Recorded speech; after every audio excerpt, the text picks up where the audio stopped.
Good afternoon and welcome back to another ironic introduction to another video. Today I'm going to be giving my first impressions of the 4 champions we received information on today: Silver Centurion, Crossbones, Howard the Duck, and Nova. Jabari Panther we did not get the info for yet, probably won't get until Monday, so I'll make a separate video for her. But as always, there are links to the forum in the description below if you want to read through their abilities, as well as timestamps if you want to jump to my thoughts on a specific champion.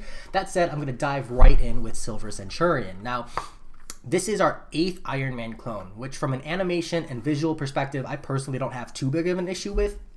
Of course, I want more unique animations and champions, but in a game like Marvel, it doesn't bother me as long as the core gameplay, utility, ability set, etc. is unique. And unfortunately, in that regard, I am so unimpressed. Just like mind blown that Kabam could drop the ball this hard. Like, when you put a clone out of a champion, we already know this from Spider-Man, that the champion needs to feel unique in order to appease the community. Otherwise, the community is just saying, another clone, woohoo, you know? And that's how I feel with this champion. It really does feel like an Iron Man Infinity War clone, which is so unfortunate.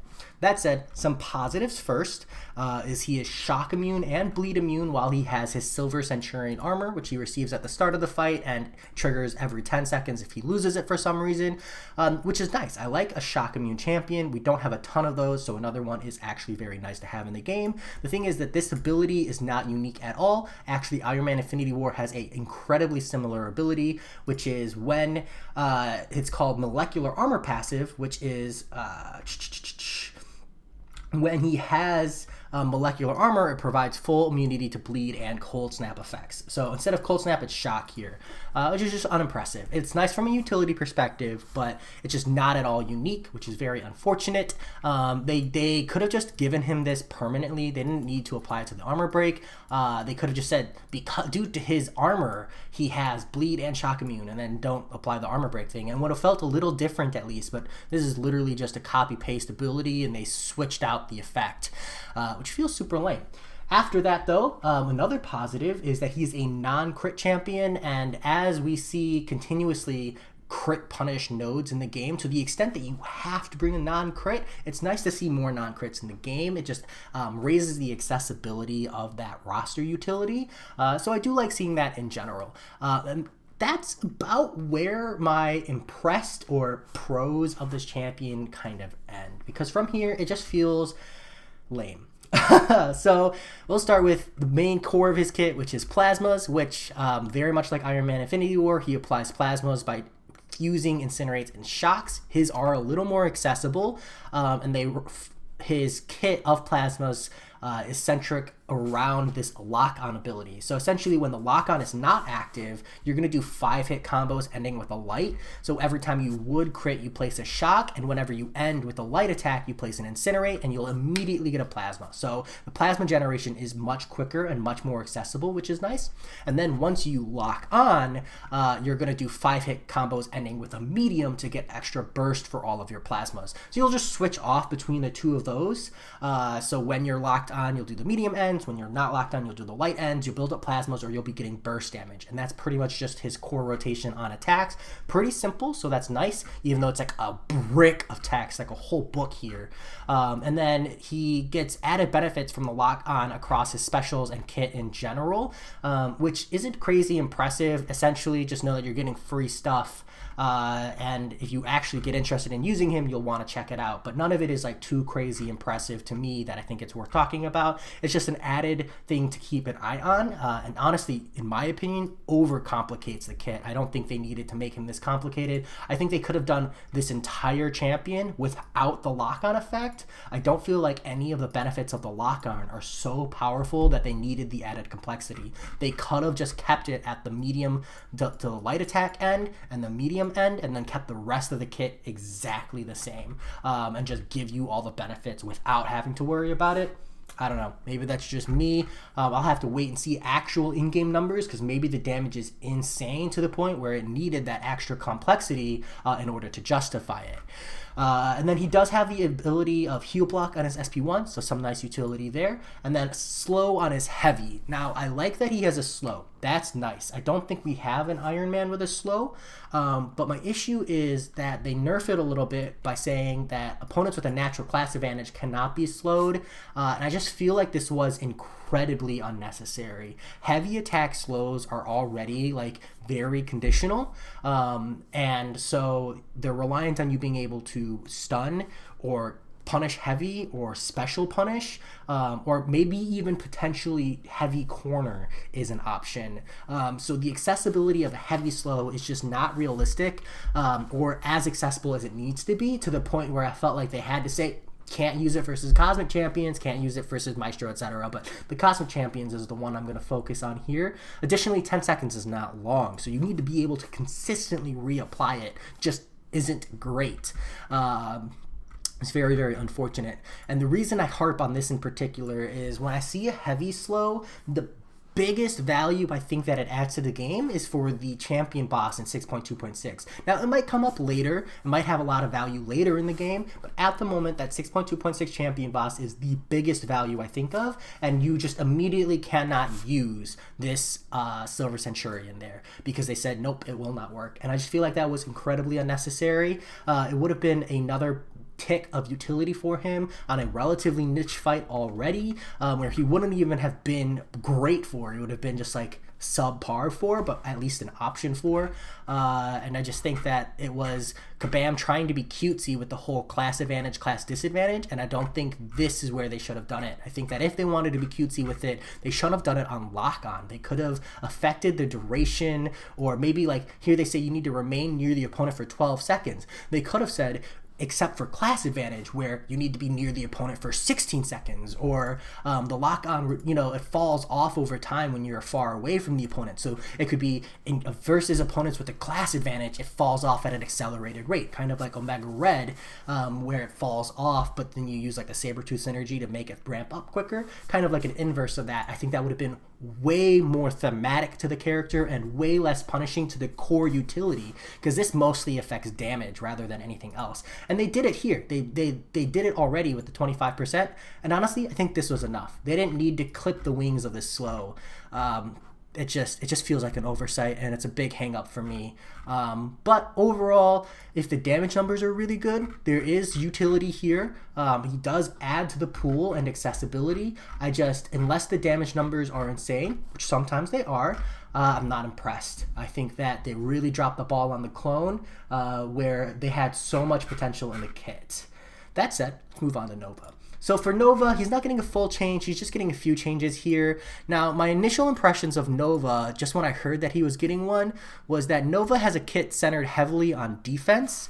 A tune-up outside of absurd damage changes just isn't sufficient to make me see him become a high-value attacker, because he's mostly a defender anyways. And any changes in general, I would expect to just add lethality to him as a defender while keeping him on the typical player's bench. That was before I even read the changes. So the changes they gave him were 2 times more conditional bonus damage on his SP2, 43% increased duration on his Fury, and 113% increased potency. So theoretically, he already hit relatively hard when properly ramped, and given that he can pause and refresh the Furies, the 43% increased duration actually scales a lot better than just a 43% increase, so that's really nice. Additionally, with the damage potency increase and the scaling and being able to stack up those Furies, it's going to be more accessible damage, overall higher, and those two are going to really combine very well. But I don't foresee him suddenly hitting crazy hard. Like I said, he already hit pretty hard, and he was kind of difficult to manage. I think for people who use Nova, this is going to be really nice.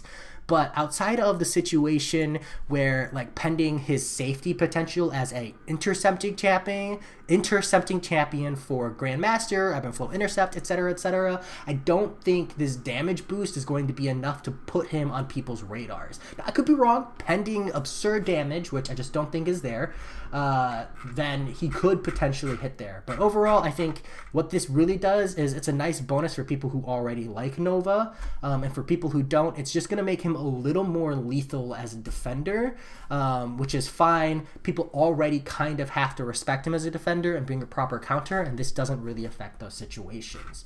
Next up is Crossbones. Now, before I dive into Crossbones and Howard the Duck, I want to say that for Howard the Duck, they're affecting him in 5.1.2 and 5.4.5, and Crossbones, they're affecting him in 6.1.5 and swapping him out for Squirrel Girl in 6.3.5 and 6.4.6, kind of to adjust quest balance. So do know that they're aware that they need to do things. As a community, we need to pressure and remind Kabam. It's not like they're not doing it necessarily. They just might not have seen it. There's a lot of instances where these champions are the game. So if you know particular fights, I know people are talking about Crossbones on Dish Track in particular. If you know particular fights where these champions are problematic, bring it up in the forums. Tag Kabam. Comment it on here if you want. But raise awareness because hopefully then we can actually see changes. We know Kabam is willing to work with us a bit at least here, so let's raise that visibility. I think is the most important thing. But come at it constructively. Let's give Kabam the benefit of the doubt and assume they just overlooked it, which is totally fair. There's a lot of content, but as a result, we need to raise that visibility. There is already a forum post talking about Crossbones and Diss Track. Just go and click on the link a whole bunch of times. I've already clicked on it like 10 times myself. Just make Kabam say, hey, look, a lot of people are clicking on this link. Comment on it just to boost the forum post. Just literally go boost. Keep it at the top of the forum page, and then hopefully Kabam responds. But that said, Crossbones himself, the biggest things I noticed is that with two of his synergies, you need to specifically, you need to take the Red Skull Punisher 2099 synergy to give him immunity to nullify and stagger, as well as the Hitmonkey Yondu Platinum Pool to extend the Crossbones Contempt, his anti-hero ability, to any non-villain. Now, you might not need the Mercenary Competition one, it just might be useful, but at the very least, one synergy, the Red Skull Punisher 2099, and he is a viable counter to the Symbiote Supreme buffed up in 6.1 point something somewhere. I think 6.1.5. So that alone is a niche utility, which I always want to mention that is a pain in the neck Sim Supreme. So that's nice. Beyond that, he is an anti-hero champion who has relatively good Fury generation, a reset option on those Furies, and relatively accessible 100% defensive ability accuracy reduction. Excuse me.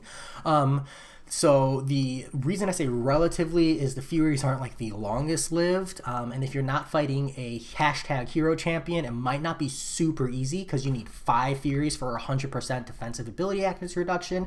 If you're fighting a hero, it's only 4. So I need to wait and actually properly see how easy this is, as well as see how reliant you are on utilizing the special one, which gives you a Fury buff plus an additional 2 if you have that Contempt, which is 3. So that gets you 3/4 of the Furies you need, which is plenty right out the gate, especially when you stack that with Overrun. So at base, we have a new defensive AAR champion who is a non-crit champion. So this is a solid utility gain to the game. But beyond that, I need to see how accessible this 100% or this Fury maintain is when you don't rotate the SP1s, which is fine. You can rotate the SP1s if you're not using recoil, aka attrition masteries, but because Kabam specifically went out of their way to say he's good with Liquid Courage and Double Edge, I would hope he is able to maintain those Furies and stick to an SP3 only rotation without having to do a bunch of SP1 spamming. If you have to spam like once or twice just to get to the SP3, that's fine. Like maybe you need to get up to 1, drop the 1, use your overrun, and then push up to an SP3. That's reasonable. A little bit of recoil damage, fine. And then once you get this precision, you're probably good to go on maintaining Furies. The special 2 you can skip in general. It's extra damage, so if you're running attritions for extra damage, you're not too huffed up about losing out on this big incinerate.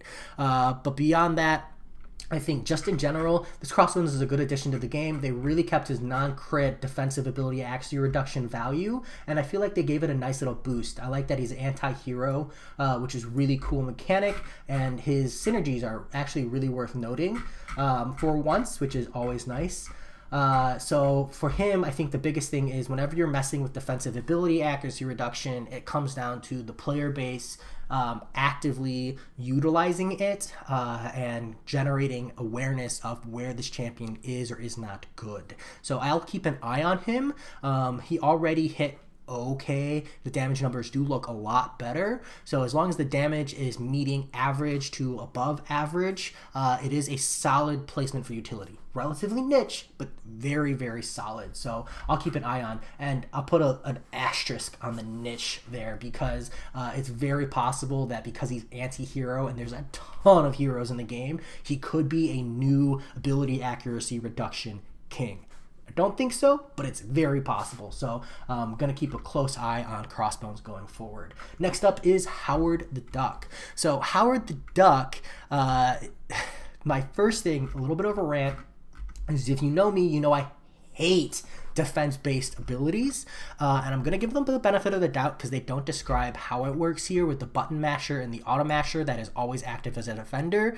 So if this auto masher for the defender means the defender is always getting max value on all situations, then it's total BS. I hate this. This is stupid. If they're getting average value, just to like make sure the defender is also getting value out of this, because obviously the defender can't mash, then that's totally fine. That's really balanced.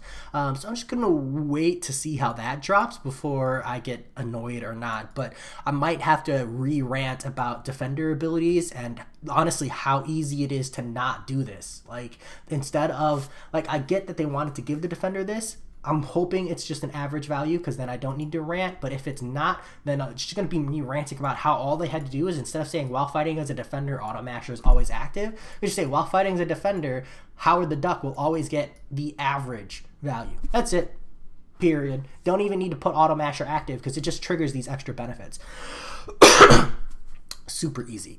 But that said, from an ability standpoint, this is super cool. Like they're putting this really cool mechanic of you have to press block at certain times, and it's a non-input. So at the start of the fight, while like the animations are starting, you spam block and you get some extra benefits. While you're like holding heavy, you can spam block. Once you've used the heavy, I think. And while he's doing the huge hits, you can spam block for extra armor breaks on the special 1, the special 2, special 3. This is really, really, really cool, and it puts an awesome precedence in the game. I'm like crazy excited about this, especially this. If Howard the Duck gets a perfect result in the special 3 mini game, the stun becomes a passive and lasts 4 seconds. Like just that alone is an awesome interaction to see, and the precedence that sets for future things like potential combo champions. Imagine if it was like Storm Pyramid X, right? Like her special 2 animation is crazy long. Imagine if they were like while using her special 2, if the